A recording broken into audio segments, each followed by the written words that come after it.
The following is a casual conversation amongst a group of teachers at lunchtime at a secondary school when they are suddenly interrupted by a colleague.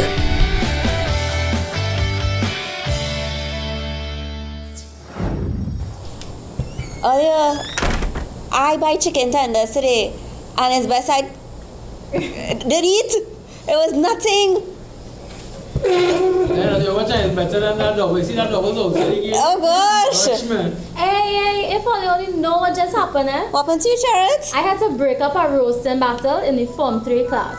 Roasting? What roast was that? Well, it's supposed to be a harmless activity, usually framed as a game, where the jokes used should not be taken seriously. But this includes humiliating victims and personalizing attacks on each other.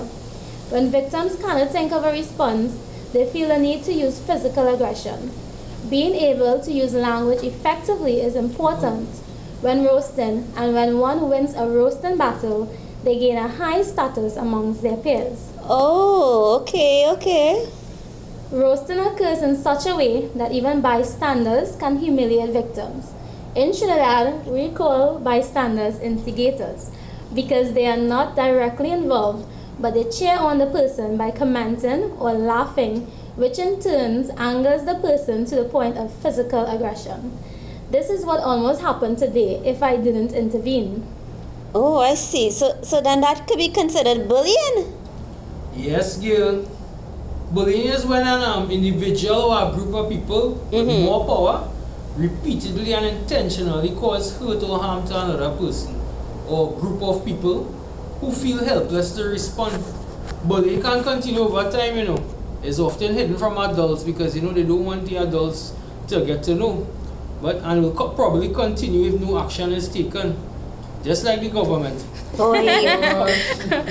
Remember, verbal bullying is intended to degrade or demean the victim, or they won't believe what these children were saying to each other.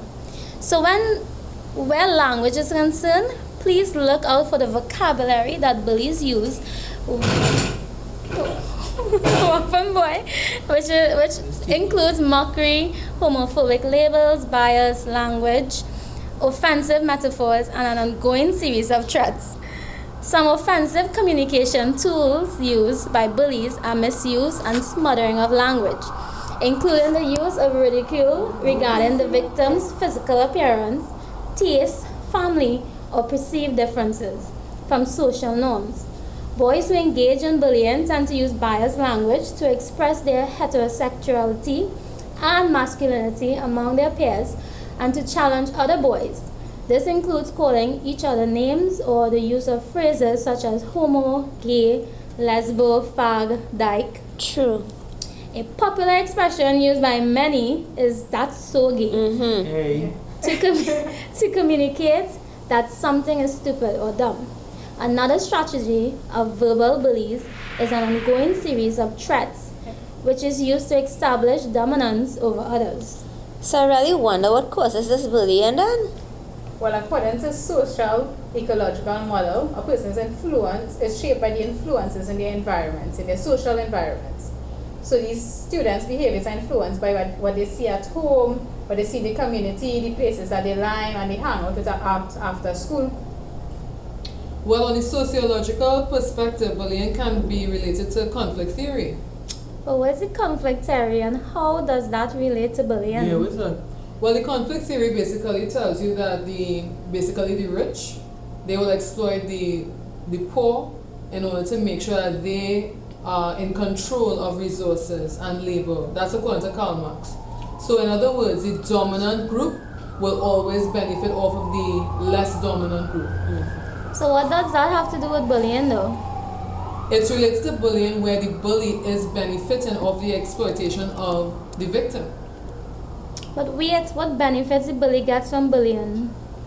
Well, in schools, the things that students value are social status, academic recognition, and attention. And this is not available to everyone. So conflict will often happen. Bullies distinguish themselves from those that they consider inferior. Just like the rich work to distinguish themselves from the poor and hold on to control of the resources, Bullies are working to distance themselves from the victims and keep control of the resources that are valuable to them. Bullying both prevents the inferior students from gaining resources such as social status while reinforcing the social status of the bully himself. Yeah, remember Maslow's hierarchy of needs? One of the lower levels of the hierarchy is security and safety. Students being bullied will dedicate less cognitive resources towards the learning process and more towards the safety and survival, because you don't want the bully, because you're just thinking what the bully would do next. You're concentrating on his schoolwork at all. Even the things high up the hierarchy, such as love and belonging, and especially self-esteem, these victims will feel like they lack because of the bullies. And sadly, bullying helps the bully in many ways. It reduces competition for social status and it elevates his own social status. So in order to raise the social status, the bully desires to remove his potential competition. And this is where conflict theory proves that where there's an increase in competition for resources, that can create a bullying situation. And I teach HFLE for the forms 1 to 3, and a lot of emphasis is placed in developing behaviors, attitudes, and skills that can relate directly to bullying. These life skills are ideally first taught at home, but they should be reinforced within the school system. Health and family life education instills within students social and interpersonal skills, cognitive skills, emotional skills, communication skills, value analysis and clarification skills, decision-making skills, coping and stress management skills. The focus of HFLE is to develop self-esteem, self-awareness, positive self-concepts, problem solving, conflict resolution, emotional intelligence. The absence of these important life skills can result in students who are unable to manage emotions, manage stress, and manage conflict, consequently leading to their becoming a bully or a victim of bullying at school, and ultimately student learning is impacted. So does HFLE thing important? Yes, girl. Yes, girl. According to a UNESCO report, approximately 246 million children and adolescents experience school violence and bullying in some form every year. So you see, this is a major local, regional, and global issue. Yeah, estimates of the proportion of children and young people affected by school bullying specifically vary between countries, ranging from less than 10% to over 65%. In the 2016 UNICEF survey with 100,000 young people in 18 countries, right, 2/3 of the respondents reported that they had been the victim of bullying. The impact of bullying on student learning is also very significant. Victimization by teachers or peers may make children and adolescents who are bullied, and bystanders as well, afraid to go to school and interfere with their ability to concentrate in class, participate in school activities. Alright, this may cause them to miss classes, avoid school activities, play truant, or drop out of school altogether. This in turn has an adverse impact on academic achievement, future education, and employment prospects. International learning assessments clearly show that bullying reduces students' achievements in subject areas. Bullying also affects the class environment and while it's still undermining student learning. So student engagement and how students feel connected to their peers and even the teachers. Sometimes these students feel like we don't even care about them. It's true. So you understand the need for HFLE, where students are taught all about self and interpersonal relationships, how to develop positive self-concepts, self-awareness, and self-esteem. And as you can imagine, this affects how they are viewed and treated by others as well, and how they themselves treat other people. Which can result in bullying. Yes, Gil, and they are also taught how to cope with stress, which many of our students are experiencing. Some come from broken homes, have financial issues, are exposed to illegal activities, no kind of parental support, and these things are contributors to bullying and victim behavior. That's so true. True. HFLE also focuses on teaching decision-making skills, which can allow both the bully and the victim to think before they act or react to avoid an incident occurring in the first place. They're even taught conflict management, which can guide them how to resolve a matter before it escalates into a more grievous offense. Key life skills of problem solving, empathy, and effective communication are also all strongly emphasized, and the absence of these things can contribute to bullying and can affect student learning, as Keenan had said before. So many of the children, as he had stated before, are disruptive, late, absent, or underperforming. Therefore, it is critical they are provided with teachings for dealing with this. Is my belief, my personal belief, that together with staff development, school organization, and stakeholder participation, HFLE can help us as a school to respond more adequately to the needs of our students and lower the impact of bullying and the negative impact on student learning. Listen now, apart from the students, teachers may be verbally abusive too. In most cases, they make statements that humiliate or discourage children. Often we forget about how powerful words are and how they affect people.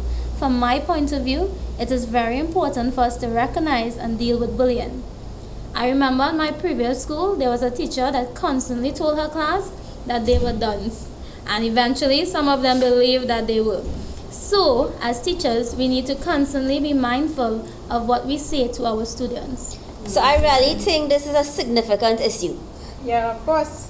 Right, so I think I'm going to talk to the principal and tell her we have to address this as a staff. What do you think? I totally agree. Alright, so I'm going by her now, right? So I'll see you all later. Yeah, see you later.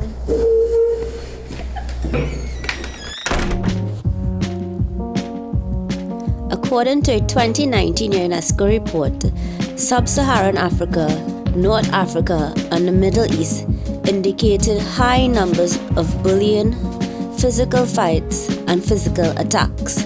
The Caribbean showed percentages of 25% for bullying, 38.3% for physical fights, and 33.8% for physical attacks. Caribbean statistics, as based on the UNESCO report of 2019, indicated that 25% of males indicated that they were victims of school bullying, as compared to the 24.8% amongst the females. 46.4% of males indicated that they were victims of physical fights, as compared to the 28.6% amongst females.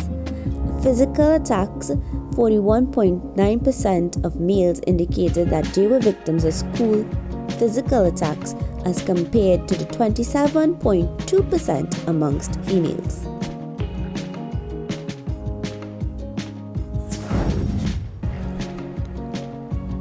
The statistics show that those who have never been bullied and those who were bullied show significant differences in academic performance. Those who were not bullied scored significantly higher in both math and reading and science than those who were bullied.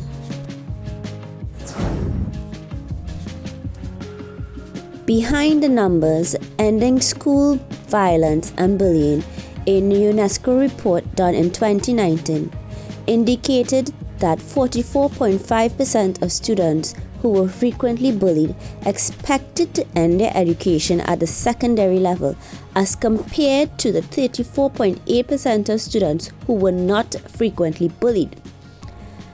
9.2% of those who were frequently bullied indicated that they skipped school at least 3 to 4 days in the previous 2 weeks, as compared to the 4.1% of those who were not frequently bullied.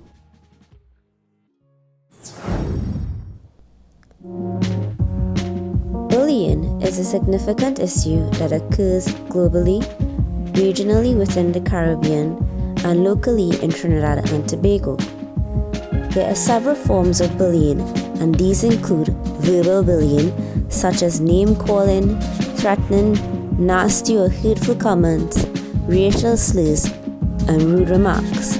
Secondly, there is emotional bullying, for example, spreading of rumors, leaving people out, gossiping, harming someone's reputation, or ignoring them altogether. Thirdly, there is cyberbullying, which has become more prevalent in this digital age among students, where the internet is used as the vehicle to send nasty messages, spread rumors, send inappropriate emails, share private information, and post inappropriate photos. Fourthly, there is physical bullying such as hitting, pushing, punching, hurting, and slapping. The areas of psychology, sociology, language, and HFLE can all provide insight into the cause, effect, and solutions into the issue of bullying. Only by focusing on staff development, school organization, stakeholder participation, can meaningful steps be taken to eradicate or lower the impact of bullying and its negative impacts on student learning.